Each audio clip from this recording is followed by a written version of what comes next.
Bonjour. Petit point sur le groupe disponible pour Lille. À Paris, je pense que tout le monde est disponible. Ratao. Ratao.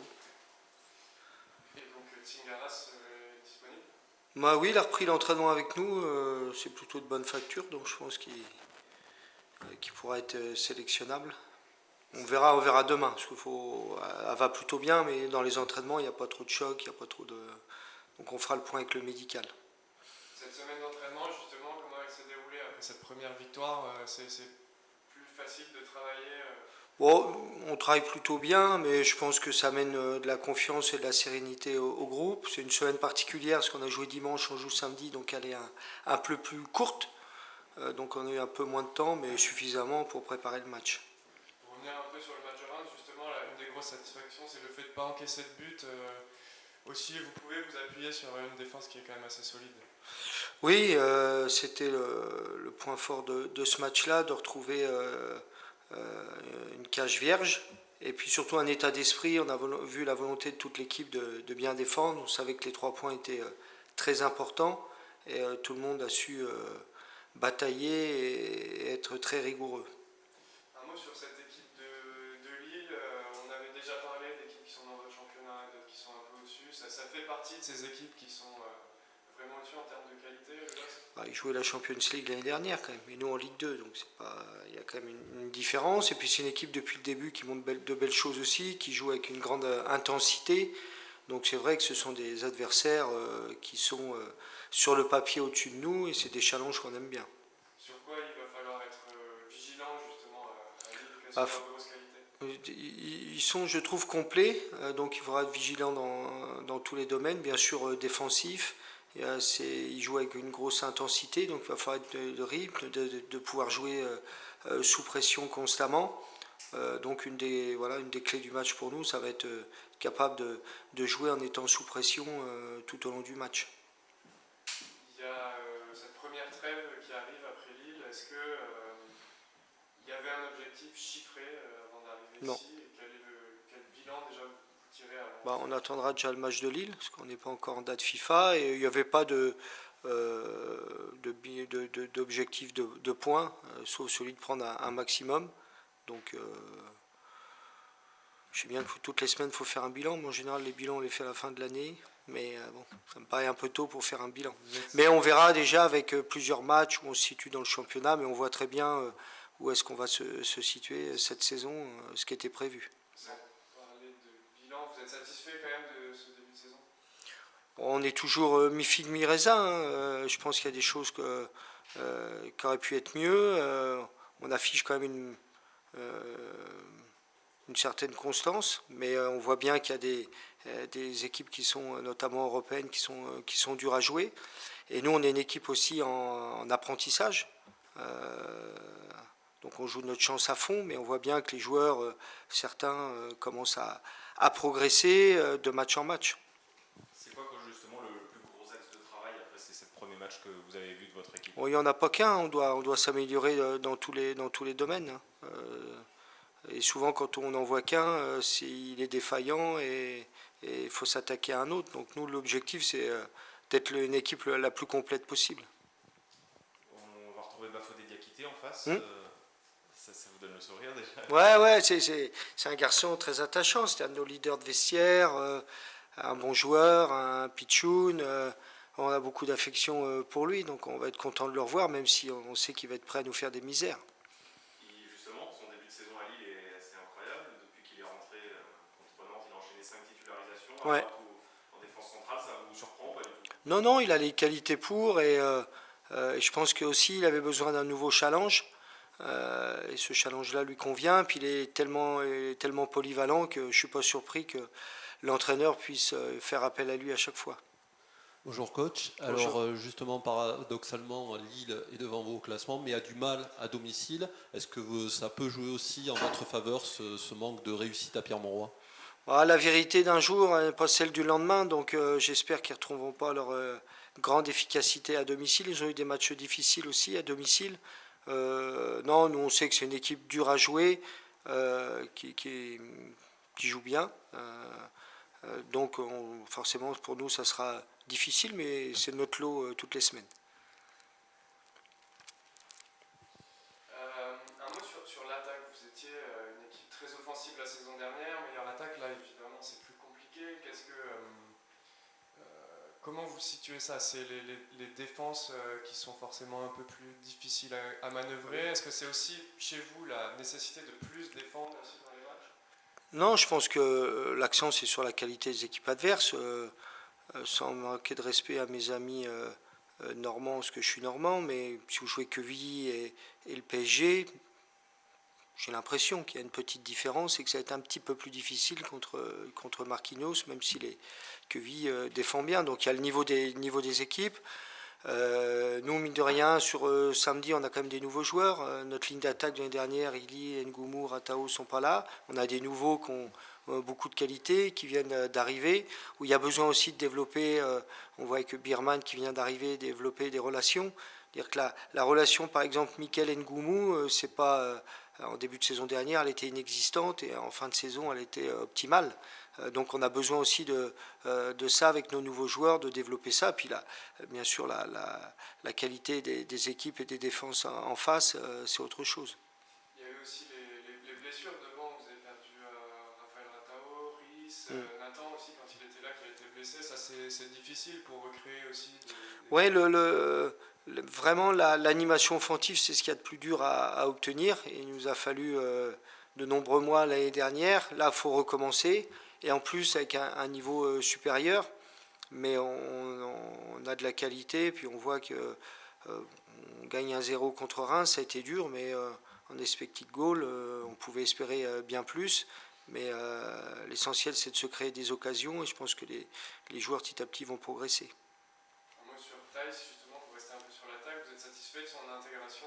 Il est titulaire tous les matchs? Oui, c'est un joueur assez complet. Donc il est très perfectible. Il découvre la Ligue 1 avec nous, avec Toulouse. Et voilà, c'est un jeune joueur, il est encore perfectible, mais il montre des choses intéressantes. Et je pense que c'est les matchs petit à petit. Puis lui, il découvre la Ligue 1 également, un nouveau championnat de France. Et je pense qu'il va prendre de l'épaisseur progressivement. Vous parlez de manque d'automatisme, d'affinité entre certains joueurs, notamment nouveaux. Est-ce que cette trêve internationale va être la bienvenue pour travailler il y a des internationaux qui ne seront pas là, donc souvent la trêve internationale elle est bancale puisque une partie de l'effectif n'est pas là, donc c'est pas l'idéal pour développer ça, mais ça va nous se faire tous les jours quotidiennement et c'est vrai qu'il nous faut du temps, comme toutes les équipes d'ailleurs, hein. On n'est pas les seuls, mais en tous les cas on met l'énergie qu'il faut pour y arriver. Quel est le programme justement cette trêve? Il y a des matchs amicaux ou un match amical qui... Oui, il y en a un, je pense que le club communiquera qui devrait se programmer. On n'a pas encore de certitude, mais on va essayer de faire un match amical, justement pour garder le rythme et puis permettre aussi ceux qui ont moins de temps de jeu de pouvoir être dans la compétition. Merci, bonjour coach. On parlait des Pichou, on parlait de Diakité, Nathan aussi vous a quitté. Est-ce que c'est pas dur de les voir partir si vite? On a eu Yadli qui a pas fait la Ligue 1 et Manu avec le TEF, Goumou. Est-ce que il y a des qualités économiques dans le foot, mais oui. Est-ce que c'est pas un peu dur d'être un peu voué à ça, de partir très vite? C'est le lot de beaucoup d'entraîneurs dans le championnat de France, dans la mesure où nos joueurs sont attractifs et les championnats voisins ont plus de moyens. Mais c'est sûr que quand on avait eu la chance à la Real Sociedad de garder Antoine Griezmann, quelques joueurs du centre de formation, au bout de 2 ans, on avait réussi une belle performance. C'est plus dur à faire dans le championnat de France, pas qu'à Toulouse d'ailleurs. Alors pour les entraîneurs, c'est toujours dommageable, mais voilà, c'est un fait, on s'adapte. Et on est content aussi après de les voir briller ailleurs, mais on aimerait bien qu'ils brillent encore avec nous.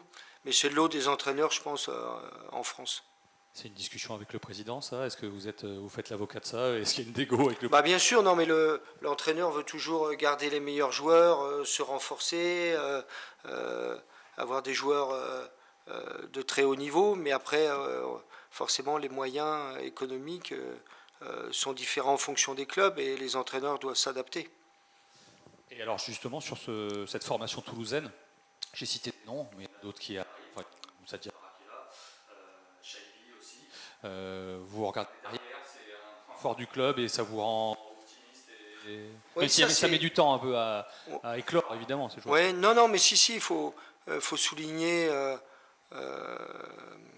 la qualité de la formation et des éducateurs. Et il y a une particularité à Toulouse que j'ai rarement vu dans les clubs, c'est qu'il y en a beaucoup qui sont issus de l'école de foot. On prend Nathan Ngoumou, depuis l'âge de 6 ans, il est là. Il y en a d'autres, là, des jeunes qu'on a déjà intégrés ils sont là depuis 10-12 ans. Et ça, c'est étonnant parce que c'est une particularité toulousaine. Et ça, il faut en être fier. Et en plus, forcément, les gamins qui ont grandi ici, ils ont un attachement au club, comme c'était Bafo, comme Nathan, qui est très fort. Et ça, pour un entraîneur, c'est très appréciable. Et forcément, je l'avais dit, le premier des recrutements, on regarde, c'est notre zone de formation. Juste un mot sur les derniers, je vous ai dit Moussa Diarra qui va venir. Shaibi qui n'était peut-être pas attendu dès cette année en Oui. titulaire. On a Kevin Kébé, qui a un 2004, qui est très jeune aussi. On a encore un ou deux derrière. Et c'est aussi ce que j'apprécie dans mon métier, c'est de développer les potentiels des joueurs. C'est pas nous qui les faisons briller, mais on participe, on les accompagne pour qu'ils développent leur potentiel. Et bon, ça c'est quelque chose que j'apprécie dans mon métier. Shaibi vous surprend cette année? Il n'était pas programmé, il a fait une super préparation. On sait que voilà, il est outillé. Ça me fait penser un peu à Nathan Ngoumou l'année dernière qui avait démarré remplaçant petitement, mais moi je voyais bien qu'il était outillé pour progresser. Et Farez dans un tout autre style, un peu ce profil-là, et puis voilà, il saisit la chance qu'on lui donne. Farez, justement, il vous permet aussi de s'adapter tactiquement, parce qu'on voit que vous le mettez parfois sur le côté, il peut jouer en meneur aussi un petit peu, il Oui. a cette capacité-là Oui. qui, j'imagine, vous fait... Oui, pour un entraîneur, c'est toujours intéressant d'avoir des joueurs polyvalents, et parce qu'une, ils sont flexibles en fonction de nos besoins, en fonction du match. Et il y a des joueurs, souvent, Zach est comme ça, vous lui dites où est-ce que tu veux jouer, il me dit moi je peux jouer à gauche, à droite, dans l'axe. Donc c'est vrai que ça nous donne une variété d'animation offensive, et Farez a cette qualité-là aussi. Moussa aussi, il revient bien, on va dire, parce que vous le mettez aussi dans cette défense à Oui. 3, il est sans doute plus à l'aise qu'en latéral, ou même Oui. numéro 6. Souvent, Moussa a cette polyvalence-là, il peut jouer au milieu de terrain. Son poste de prédilection, c'est central, mais nous, on a de très bons centraux. Alors, c'est vrai, quand on passe à 300 centraux, ses probabilités de commencer le match sont plus grandes. Mais quand il joue latéral, c'est pour aider l'équipe. À chaque fois, je lui dis, t'inquiète pas, je sais que c'est pas ton poste, tu fais de ton mieux. Et Moussa, il a cette qualité-là, c'est qu'il fait toujours de son mieux. Que ce soit à l'entraînement ou en match, il donne toujours le match. Je vais vous donner une anecdote. L'année dernière, quand je ne le connaissais pas, je lui ai dit, toi, quel est ton poste, où est-ce que tu aimes jouer? Il me dit, coach, vous mettez même dans les buts du moment que je joue. Mais c'est super ces réponses-là, parce qu'il est, voilà, il est prêt à se sacrifier pour l'équipe, lui il veut jouer, aider l'équipe. Et c'est une chance d'avoir des jeunes joueurs polyvalents, mais aussi avec cette mentalité-là, quoi. C'est un leader aussi, Moussa, il a été capitaine pendant longtemps, il était capitaine en Gambardella, Ouais. capitaine dans toutes les équipes. Ouais, c'est un leader naturel, et il fait partie de... moi, j'ai 4-5 cadres de l'équipe. Lui, c'est le plus jeune, mais il en fait partie parce qu'il a ça en lui, d'être un leader naturel, d'être fédérateur. Il est très apprécié dans le groupe, et par le staff technique aussi.